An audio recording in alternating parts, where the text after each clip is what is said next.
आप देख रहे हैं सनातन फर्स्ट और मैं हूं विशाल। गुस्ताखे नबी की एक सजा सरतन से जुदा, सरतन से जुदा। लेकिन अब यह मामला गुस्ताखे नबी तक सीमित नहीं है। अब यह मामला फैशन का हो गया, जिसके सहारे दहशत पैदा किया जा रहा। कई लोगों के सरतन से जुदा हुआ, लेकिन उनके खिलाफ भी मामला किस चीज का दर्ज हुआ? 302 का। कुछ भी हो जाए, फांसी तो नहीं हो रही। दूसरे किसी देश का ये सब मामला होता तो वहां अब तक नया कानून बन गया होता, लेकिन भारत में सब कुछ चलता है।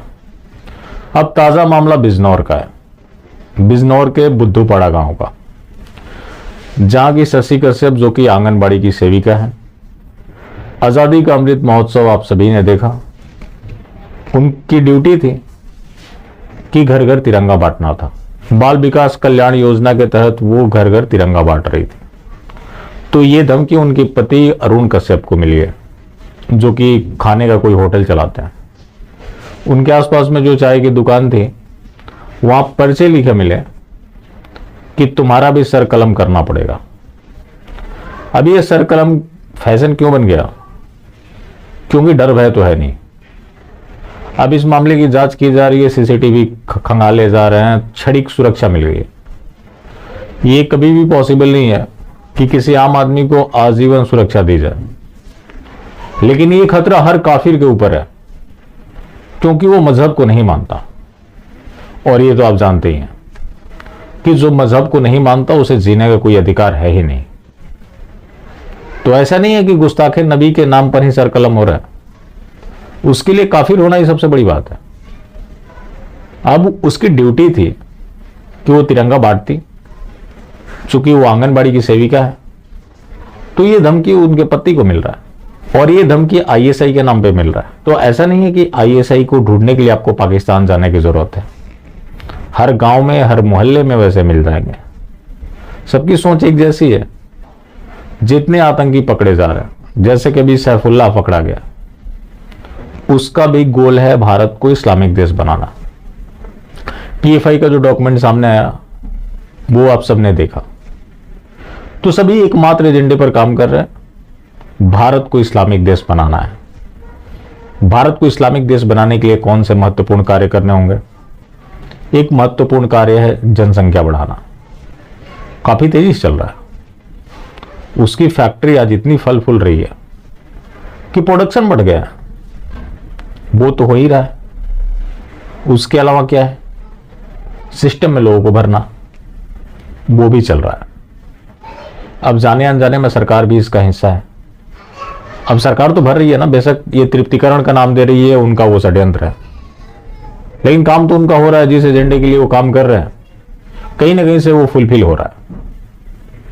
अब इस मामले को उठाकर देख लीजिए या किसी अन्य मामले को उठाकर देख लीजिए, एक चीज तो हर जगह तय हो गया कि इनके निशाने पर हर काफिर है। जो अभी हाल के दिनों में सरतन से जुदा हुए, कोई तुक नहीं बनता था। नूपुर शर्मा मात्र बहाना थी। अब तिरंगा बांटना भी कोई अपराध हो गया। यानी कि समस्या काफिर से है। इस चीज को हर किसी को समझना पड़ेगा कि हर काफिर निशाने पर है। हो सकता है कि समय का हेरफेर हो जाए। अब इसके लिए आप क्या करेंगे कि उनकी भावनाएं आहत ना हो?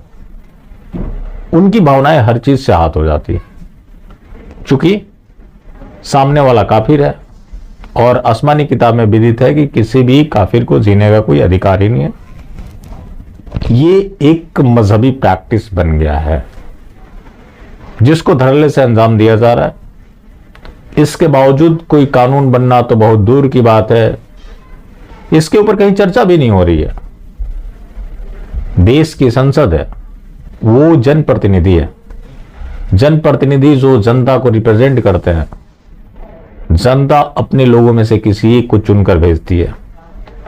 क्या उनका यह दायित्व तो नहीं है? लेकिन नए भारत में दायित्व तो किसका होता है? जो उसके ऊपर सवाल उठाता है, जो काम नहीं कर रहे उनके निकम्मेपन पर जो सवाल खड़े करता है, वो सवाल के घेरे में है कि उसने क्या किया। उसने सवाल उठाया, ये बड़ी बात है। क्योंकि आज तो समस्या ये है कि आप नुपुर शर्मा या किसी का भी समर्थन करते हैं, एक डीपी तक लगा लेते हैं, उसके लिए भी आपके ऊपर जानलेवा हमले हो जाते हैं। और वैसी घटनाओं के ऊपर खुलकर बोलना, यह भी अपने आप में एक बड़ी बात होती है।